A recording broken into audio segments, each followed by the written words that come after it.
पार्वती प्रियपुत्राय गणेशाय नमो नमः। নমস্কার, সকলকে স্বাগত। শুরু করছি জ্যোতিষ অনুষ্ঠান হিতৈষী। আজ আলোচনা করব মেষ রাশি 2026 সাল কেমন যাবে। তো আপনাদের পক্ষে 2026 সাল যথেষ্ট ভালো হতে চলেছে। 2রা জুনের পর থেকে আপনার সর্বক্ষেত্রে আরো ভালো হতে থাকবে। ব্যবসা ক্ষেত্র যথেষ্ট শুভ থাকবে। যারা শেয়ার মার্কেটে লগ্নি করেন তাদের পক্ষে শুভ সময়। যারা অনলাইন বা ট্রেডিং ব্যবসায় জড়িত তাদের পক্ষে যথেষ্ট ভালো থাকবে। যারা প্রেম প্রীতি বা কোনো সম্পর্কে জড়িয়ে আছেন তাদের পক্ষেও শুভ থাকবে। বছরের দ্বিতীয়ার্ধে অবিবাহিত বা অবিবাহিতাদের পক্ষে বিবাহের যোগ আছে। মোট কথা 2026 সালের জানুয়ারি মাসের 16 তারিখের পর থেকে আপনাদের সর্ববিষয়ে আস্তে আস্তে ভালো হতে থাকবে। নতুন আয়ের উৎস খুঁজে পাবেন। এছাড়া এবছর স্বাস্থ্যও তুলনামূলক ভালো থাকবে, তবে পেট সংক্রান্ত বা নিম্নাঙ্গের কিছু পীড়া সমস্যা দিতে পারে। নতুন কিছু অ্যাসেট আপনার জীবনে আসতে পারে, জমি কেনা বা নতুন ফ্ল্যাট কেনা বা আপনার মনোমতো বাড়িতে স্থানান্তর, এগুলো হবার বিশাল সম্ভাবনা। তাই এই বছর গুরুত্বপূর্ণ কাজগুলো সম্পাদন করার চেষ্টা করবেন। তাই চিন্তামুক্ত হয়ে তৈরি থাকুন, এই বছর আপনাদের যথেষ্ট ভালো হতে চলেছে। যারা কিছু সমস্যায় ভুগছিলেন 2026 সালে জানুয়ারি 16 তারিখের পর আপনাদের আস্তে আস্তে সব সমস্যার সমাধান হয়ে যাবে। কর্মে শুভ পরিবর্তন বা অতিরিক্ত কিছু কর্মলাভ যা আপনার আয় বাড়িয়ে তুলবে। অর্থাৎ এই বছর ভাগ্য আপনাকে যথেষ্ট সহযোগিতা করবে। এবছর 2রা জুনের পর থেকে আপনার ধনস্থান অত্যন্ত শুভ হয়ে যাবে। ওই সময় থেকে বৃহস্পতির সঞ্চার আপনার পক্ষে অত্যন্ত শুভ হবে। আপনি যে ব্যবসায়ী থাকুন না কেন, ব্যবসা ক্ষেত্র আগের থেকে যথেষ্ট ভালো হতে থাকবে। অর্থাৎ ভাগ্যস্থান, কর্মস্থান, আয় এবং ধনস্থান যথেষ্ট ভালো থাকছে। যারা প্রেম প্রীতিজনিত কোনো সমস্যায় ভুগছিলেন তাদের পক্ষে খুব সত্বর সমাধান বা সুরাহা হয়ে যাবে।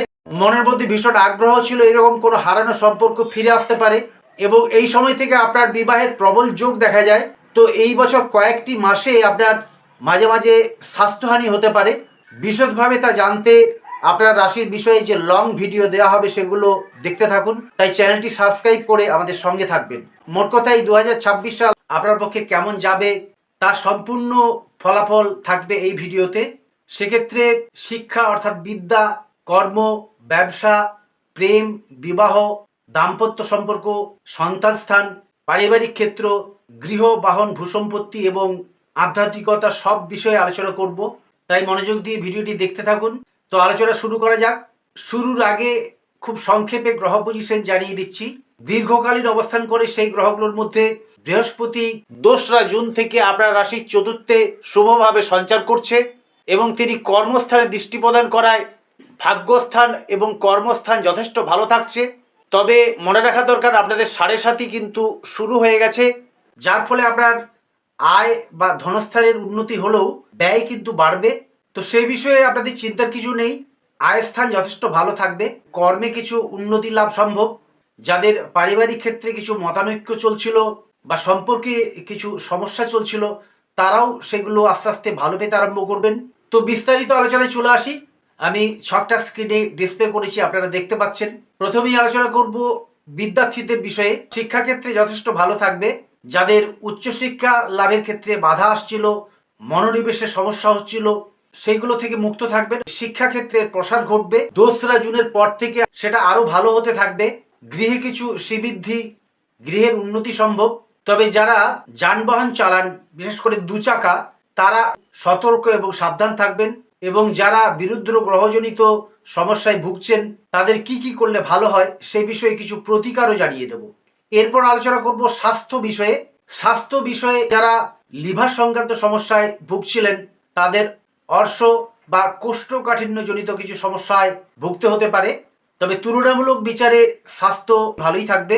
এরপর আলোচনা করব যারা কোনো প্রেম বা অ্যাফেয়ারে জড়িয়ে আছেন অথবা কোনো সম্পর্কে জড়িয়ে আছেন তাদের বিষয়ে।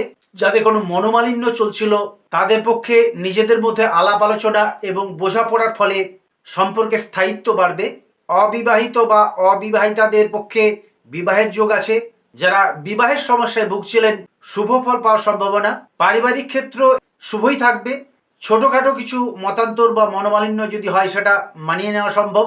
তবে কোনো আত্মীয় স্বজনের সাথে বাদানুবাদ বা ঠান্ডা লড়াই হতে পারে, সেটা মাত্র কয়েকটা দিন। সন্তান স্থান যথেষ্ট ভালো থাকবে। তবে সন্তানের স্বাস্থ্য নিয়ে কিছুটা দুশ্চিন্তা থেকেই যাবে। পিতামাতার স্বাস্থ্য নিয়ে একটু সচেতন থাকবেন। যারা মধ্যবয়স্ক, প্রাপ্তিযোগে কোনো বাধা চলছিল, এবছর 2রা জুনের পর থেকে আপনারা সেগুলো পেতে আরম্ভ করবেন। যারা দূর ভ্রমণে যেতে চান, যাদের বিদেশ ভ্রমণের কথা চলছিল, সেটা সংগঠিত হতে পারে।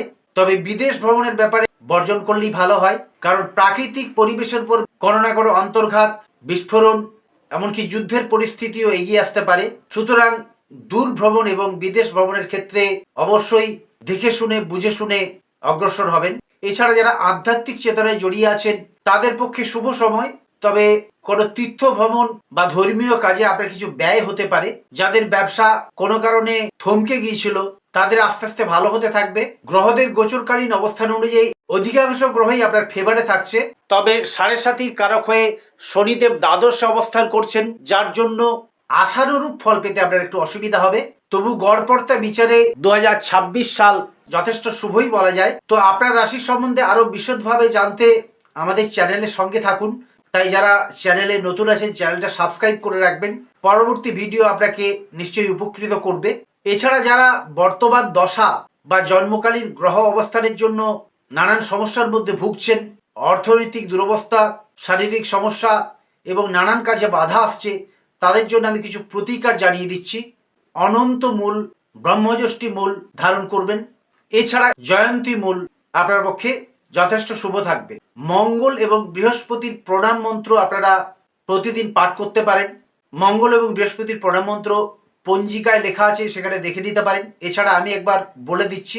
মঙ্গলের প্রণাম মন্ত্র: ধরণী গর্ভসম্ভূতম বিদ্যুৎ পুঞ্জ সমপ্রভম কুমারং শক্তিহস্তঞ্চ লোহিতাঙ্গং নমাম্যহম। এবং বৃহস্পতির প্রণাম মন্ত্র: দেবতানাম ঋষিনাঞ্চ গুরুং কনক সন্নিভং বন্দে ভূতং ত্রিলোকেশং তং নমামি বৃহস্পতি। প্রতিদিন স্নান করার পর এই মন্ত্র পাঠ করতে পারেন। এছাড়া নবগ্রহ স্তোত্র প্রতিদিন পাঠ করতে পারেন, সেটা আপনার পক্ষে যথেষ্ট শুভ হবে। 3 এবং 9 আপনার পক্ষে শুভ সংখ্যা থাকছে। গুরুত্বপূর্ণ কোনো কাজের এগুলো ব্যবহার করবেন। সোনা, রূপো, তামা আপনার পক্ষে শুভ ধাতু। সাদা, ক্রিম কালার, লাল এবং হলুদ আপনার পক্ষে শুভ রং। তো এইগুলো ব্যবহার করলে যারা ভীষণ সমস্যার মধ্যে আছেন তারা নিঃসন্দেহে কিছু শুভ ফল পাবেন। আরো বিস্তারিত আলোচনা পরবর্তী মাসিক ভিডিওতে জানাবো, তাই পরবর্তী ভিডিওর দিকে চোখ রাখুন। এছাড়া যারা রাশি লগ্ন জানতে চান তারা চ্যানেলটা সাবস্ক্রাইব করে জন্ম তারিখ, জন্ম সময় এবং জন্মস্থান উল্লেখ করে কমেন্ট করুন। আমি আপনাদের কমেন্টের উত্তর দেব। তো আমার আরো কয়েকটা আলোচনা বাকি আছে, সেগুলো এবারে প্রকাশ করি। যারা গৃহ নির্মাণ করতে চাইছেন তারা 2026 সালের 2রা জুনের পর থেকে সেই সংকল্প নিলে সেগুলো ভালো হবে। যারা মামলা মোকদ্দমা বা কোনো সমস্যায় জড়িয়ে আছেন তাদের পক্ষে শুভ ফল পাওয়া সম্ভব। যারা মধ্যবয়স্ক, আধ্যাত্মিক চেতনায় জড়িয়ে আছেন তাদের পক্ষে শুভ ফল প্রাপ্তির সম্ভাবনা, সেক্ষেত্রে অনেক এগিয়ে যাবেন। সদ্গুরু প্রাপ্তি হতে পারে, তীর্থ ভ্রমণের সম্ভাবনা থাকছে। তো এই ছিল আপনার রাশির বিষয়ে আলোচনা। আপনারা রাশিফল দেখতে থাকুন, পরবর্তী ভিডিওর দিকে চোখ রাখুন। মঙ্গলময়ী মা তারার কাছে আপনাদের সবার মঙ্গল কামনা করে ভিডিওটি শেষ করছি। সবাই ভালো থাকুন, সুস্থ থাকুন। নমস্কার।